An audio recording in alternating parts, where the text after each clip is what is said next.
Thank you all for being here to do the important work of our union. As a member-driven organization, we depend on the people in this room to drive our success. Unfortunately, with Spirit ceasing operations Saturday, our union is losing one of our most resolute pilot groups, strong leaders, and good friends. The pain from business decisions like this isn't felt in boardrooms as acutely as it's felt in crew rooms, kitchen tables, and communities served by an airline. The soul of a company isn't the brand, it's the people. As a union, we fight for the workers, and today we stand with those who kept Spirit flying for 34 years. Spirit Airlines started in 1992 when Charter One transitioned to scheduled flights, beginning with a flight out of its home in Detroit to Atlantic City. 4 years later, their pilots joined ALPA, initiating a long history of dedicated service to their pilot group and our union. That history, of course, includes Sean, as well as Andy Nelson, Spirit's Executive Vice President, and Ryan Muller, MEC Chair. We are honored to have them all here today. And on behalf of every ALPA pilot, I want to thank you for your combined decades of service to our profession and our union. I've been grateful to serve alongside Sean as a national officer since 2023, when the seat was vacated and he stepped up from his previous job as the National Resource Coordinator. He is one of those people at ALPA who has done just about everything. As MEC Chair, he led his pilots through a strike. He served on several committees, including Grievance, SPC, SPSC, and the Leadership Committee. His experience and talent will truly be missed. Andy is a true warrior, earning his ALPA Battle Star in the strike, and he beat cancer, coming out the other end not only healthy, but with a better head of hair. As Spirit pilot for 26 years, he also served as Spirit's EVP and was part of the ALPA leadership and steering committees, just to name a few. Spirit pilots were indeed in good hands during their 2010 strike, with Sean serving as chair and Andy as the vice chair. It takes a special type of person to step up when there's a tough fight ahead, and that's exactly what Ryan did when he was elected to his third consecutive term as MEC chair in March. He's been on the MEC for nearly 9 years, serving as vice chair, as secretary treasurer, and has been a Spirit pilot for 11 years and an ALPA member for almost 20. Rather than leave for greener pastures when things looked dark, Ryan committed to the Spirit pilots and stayed to ensure continuity at chair to do the best for his pilots. Through good days and bad, strikes, bankruptcies, and strong contracts, our members couldn't have asked for a more talented and dedicated unionists. Your perspective and thoughtfulness in the governing of our union will be missed, but I'm optimistic that we'll see you back in our union ranks again. It is precisely because of leaders like Sean, Andy, and Ryan that our union has the structure and resilience to navigate moments like this one. ALPA's leaders who came before us prepared for all scenarios, and under our Constitution and bylaws, when Spirit Airlines closed its doors, Sean's position became vacant and Andy's ceased. As such, our first order of business tomorrow will be the nomination and election to fill the VP Administration Secretary position. Wes will fill the role until a replacement is selected and your decision is ratified by the Board of Directors. Spirit pilots hold the distinction of being the most recent ALPA carrier to go on strike. They are one of few groups still with pilots who earned the distinguished ALPA Battle Star on their pins. Through their 6-day strike, Spirit pilots rallied together, showing that solidarity wins, a lesson we can all remember in the challenges we face today. This was a pilot group that didn't back down from a fight. They proved that with the contractual wins they earned through their strike, and they continued that proud tradition through months of negotiations to save the company while protecting their pilots. One of the hardest pieces of this closure is that we had worked hard with management to get Spirit in a better position before geopolitics outside of anyone's control took it away. Ryan and the Spirit MEC were fierce advocates for their pilot group through the months of bankruptcy negotiations and worked on deals that allowed the company the finances needed to continue operations without long-term harm to our members. Until the last seconds, we worked together to apply pressure to save Spirit through media campaigns and talks at the highest levels of government.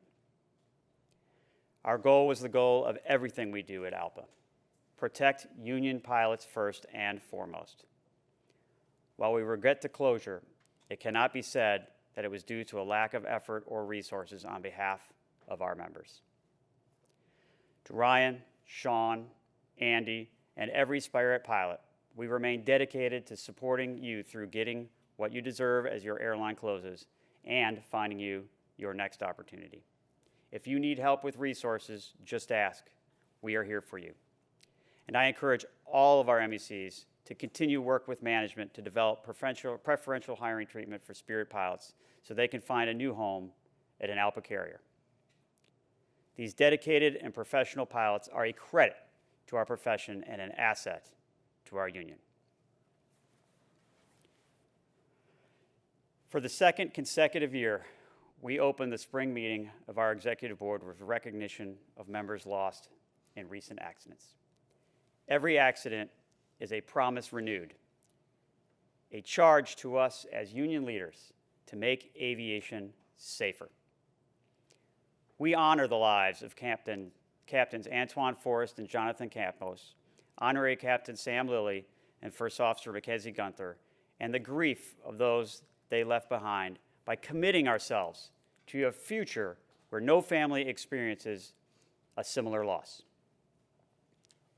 Every accident has causes and contributing factors, and it is ALPA's duty to support the investigation to find out and address them. Our union was founded on the fundamental truth that no one will stand up for the lives of pilots if we don't do it ourselves. Pilots are the voice of safety, not just on the flight deck, but at the table with management, in conversations with lawmakers and regulators, in the aircraft and system designs process, and in the operations at our airports, just to name a few. No one understands the operating environment like we do. No one understands the aircraft like we do. And no one is more directly affected by safe or unsafe outcomes. At the front of the plane, we are not just responsible for our own actions. We must adapt to the environment around us in real time when the stakes are the highest. The PSA accident tested our resiliency. After so many years without a fatal accident, it is easy to question whether we were ready. Our Accident Investigation Board, Critical Incident Response Program, staff, and everyone involved answered that question clearly. We were ready. The same team sprang into action within minutes after the Jazz accident, once again delivering industry-leading expertise and support our members deserve. As the investigation identified fixes to prevent accidents similar to the DCA mid-air collision, our advocacy operations stepped up to call for implementation, and they stand ready as the Jazz accident investigation continues.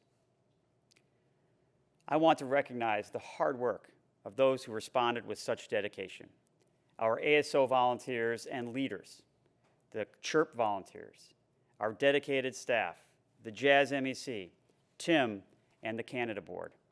And I especially want to recognize Wendy.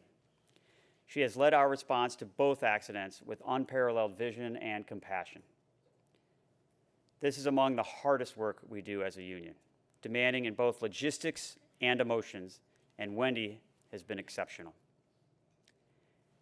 Even as we hope we never will need them, we have proven that ALPA has the tools, procedures, and most importantly, the people to respond to the worst days in our industry. Today, we honor our union brothers lost on Jazz Flight 8646 through our commitment to supporting the National Transportation Safety Board's investigation. And we honored Captain Campos, Honorary Captain Lilly, and the 65 lives lost on PSA Flight 5342 tragedy through our work to pass legislation that would close the gaps in the aviation safety net that failed them all. Following the mid-air collision in DC, ALPA was granted party status to the NTSB investigation. The investigation produced a comprehensive list of recommendations for lawmakers, regulators, and the military to prevent a similar tragedy. Both the U.S. House and Senate have each passed their own legislation aimed at addressing the accident and safety recommendations. The next step is reconciling the differences between those two bills. And as you all know, we have a lot to say about that. While ALPA strongly supports the Senate's Rotor Act, the House's Alert Act misses the mark on collision avoidance technology. What we need is a requirement for a full suite of integrated ADS-B-in systems with both audio and visual alerts. This technology gives pilots greater situational awareness, especially in cases where TCAS isn't effective, like during approach when you're close to the ground. To put it simply, not that anything is ever simple in Washington, we are asking the House and Senate to use the language on ADS-B-in from the Senate-passed Rotor Act in the final law. If the past 16 months are any indication, this will take a concentrated effort by pilots as the voice for safety to get it done. If you haven't already, please go to alpa.org and complete the call to action and encourage your pilots to do the same. Make sure your representatives hear directly from you, the hands-on experts on why this technology matters. This technology, along with the other provisions of these bills, will save lives. Think about it this way. In a few years, you may be flying and get an alert from this very system, one that exists because our pilots spoke up when it mattered most.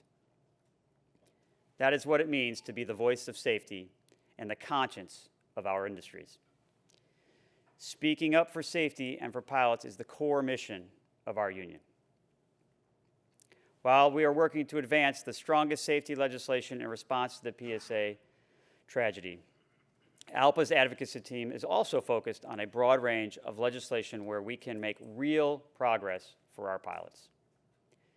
We work with the Senate Commerce Committee to advance the Mental Health in Aviation Act, which will implement stronger support for the mental health of pilots and air traffic controllers based on the recommendations of the Aviation Rulemaking Committee co-chaired by ALPA.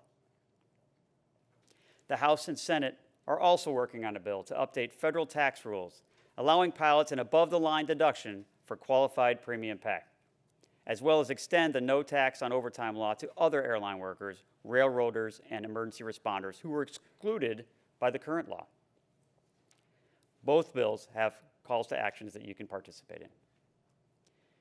In Canada, we're doing important work to strengthen flight and duty time rules against efforts from management and other special interests. You'll hear more about that from Tim in his report. Right here in Virginia, we had another big win against the airlines to make sure pilots and flight attendants have the same worker rights as our neighbors. We lobbied hard in the Virginia General Assembly to make sure airline workers were included in the paid sick leave bill they passed. However, at the last minute, Governor Spanberger changed the bill to exclude us. We wasted no time. In less than a week, we stood up a campaign, sent pilots and staff to Richmond, and got both the Virginia House and Senate to reject the governor's changes. We know this won't be the last time.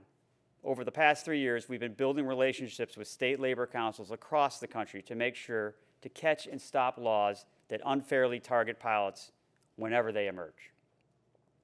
And the Executive Council passed a resolution yesterday to formalize our labor affiliation in the Commonwealth of Virginia to ensure we are using all resources available to fight for our members. Our district advocacy program has become a go-to weapon in our arsenal. But it only works if pilots see it and they participate. So it is incumbent on all of us as leaders to communicate every opportunity to engage in critical advocacy for our members. When unions speak out with one strong voice, we win. That's what we did in Virginia, and that's what we're doing in DC as well as Ottawa. 3 years ago, we set our sights on breaking down barriers within our union. In my years as an MEC leader and volunteer, I saw how an us versus them mentality between pilot groups held us back. When we can work as one ALPA, we are stronger. Just as workers form unions because no single voice can stand up to management alone, we formed the world's largest pilot union to make our voice impossible to ignore. That strength pays off in the halls of government, and it pays off at the negotiating table. With the effective support and culture of collaboration in the national SPC and SPSC, we are sharing best practices and sharing victories. Since our last meeting, we have continued our success in negotiating at securing contracts at Air Transat, ATI, Canadian North, and FedEx, with FedEx still in the ratification process. I want to highlight both ATI and FedEx in particular. Both endured protracted negotiations that dragged on for more than 5 years. That kind of unwavering perseverance deserves recognition. In the US, we don't have a negotiating deadline. When management stalls, the pressure is on us to keep pushing. We do that by showing our solidarity and a loud, united voice. Being in their space with informational picketing, paid advertising, news media, interviews, and social media. We use all tools to wear down management until they recognize we won't give up. When you must sustain that pressure for more than half a decade, it takes an army. By sharing what worked when other groups reached deals, or brainstorming ideas between pilot groups, we become more than just 42 airline unions. We become one ALPA, and one ALPA wins. We're also proud to stand with members navigating corporate mergers at Mason Sun Country, Alaska and Hawaiian. Mergers require balancing many competing pieces, but we've faced them before and can use that experience to achieve the best possible outcome for our members. Our united mentality is just as important when an airline is struggling. Decisions and events outside our control often hit workers the hardest. In those difficult moments, ALPA stands with our union brothers and sisters, backed by resources and experience that only a strong international union can provide. In addition to the Spirit Pilot Group, we continue to stand with our members at Western Global, Kelowna Flightcraft, and Amerijet, who have faced furloughs or layoffs. Since we last met, we've had some positive news on furloughs. Air Wisconsin has recalled their pilots. Supporting our members at the highest level requires that we keep improving how ALPA works internally. Over the past 3 years, we've grown our staff, launched new ways to reach our members, and invested in new tools and technologies to make us more effective. And on that note, I'm pleased to share some exciting news. We have outgrown Vallow Park. It has been a good home, but we need more space to match our growing team. Last month, we closed on an agreement to purchase a new building just down the road that will become our new headquarters with a target move-in date of 2030. Owning this larger space will set us up for growth and allow us to continue improving the support we offer our members well into the future. You'll hear more about this from our general manager, David Krieger, and get a firsthand look at the new space later today when we tour the building. Last fall, we launched a new website, our most visible digital front door. This much-needed refresh was recently recognized by the Webby Awards, standing out among 16,000 submissions. And now we're turning our attention on the ALPA app, updating it to better connect members with their MECs and the information they need most. We are meeting with MECs and have surveyed our membership to make sure we get it right. We will launch a newly designed app this fall. When I took office, two of the main pain points I heard about and experienced as MEC chair were the purchasing process and IT systems. In the fall, we launched a new work request system that finally replaces an outdated process and gives MECs and LECs visibility into where their requests stand in real time. The new system is coupled with additional staff to make sure production jobs are delivered more efficiently. The IT audit we commissioned through PwC validated what we suspected. We have a strong team, but there was much room to streamline.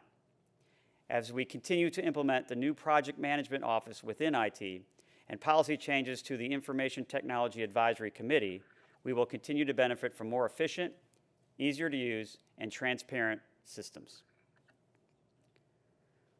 While there has been little recent progress in our negotiation with the Allied Pilots Association, the ball remains in their court. They are meeting this week with new board members after recent elections, and we will see if there will be updated direction and a desire to move forward. However, as I've said many times, there is strength in numbers, but our focus remains on ensuring any merger would elevate the priorities and representation of our existing members. I will keep you updated as news develops. To make sure you all stayed with me through this lengthy update, I've saved the best part for last, especially those of us who like to have more money in our pockets. Although I've seen how Steve plays poker, so not all of us have money in our pocket. Throughout this report, I've detailed the many ways we're growing, improving, and investing in the future for our members. As I'm sure Wes will remind us, none of that comes for free. But at the same time, we have been through disciplined and responsible stewards of our union's finances, and we have reaped the benefits of the strong contracts that have been negotiated. For the past 2 years, we have made a historic decision to offer to return national dues directly to our members. This was a first for our union, and I'm proud that we've been able to simultaneously offer more resources to our members while returning money to them. We're proud that this year we are in a position again to offer to return dues to our members for a third consecutive year. The Executive Council has approved a resolution to offer to return $53 million this year. This will bring the effective dues rate for most members down to 1.6% for 2025. Since we've made the historic decision to offer to return dues 2 years ago, we will have returned over $150 million to our members.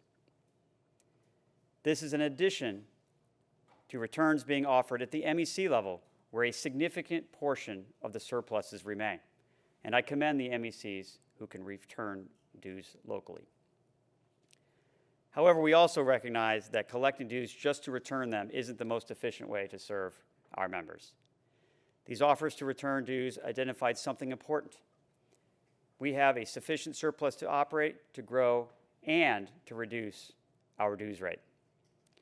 Last month, the Executive Council approved a resolution to reduce our dues rate from 1.85 to 1.55%. If passed by this board this week, this resolution will go to the Board of Directors in October for final approval and would take effect next year. I want to commend the Structured Services and Financial Review Committee and Wes for both their work on the finances of our union and for identifying how we can continue to give more to our members while taking less in dues. This change is years in the making, and it reflects exactly the kind of responsibility that we owe to our members. As I close my report, let me say this clearly. Everything I described today belongs to all of us. I am the one who stands up here and talks about it, but you helped build it. We are building a strong and effective culture at ALPA that puts our members first. At volunteer-based organizations like ALPA, we all get out what people put in. As leaders, I know it's a tremendous amount of work. I see it. And when the strong contracts we secure lead to dollars earned and hours spent at home, or a grievance with management is settled in our members' favor, or safety advancements we champion save lives, our investments in the work we do come back tenfold. Our union is strong because together we make it strong. We are one ALPA, and we are getting the job done. Thank you.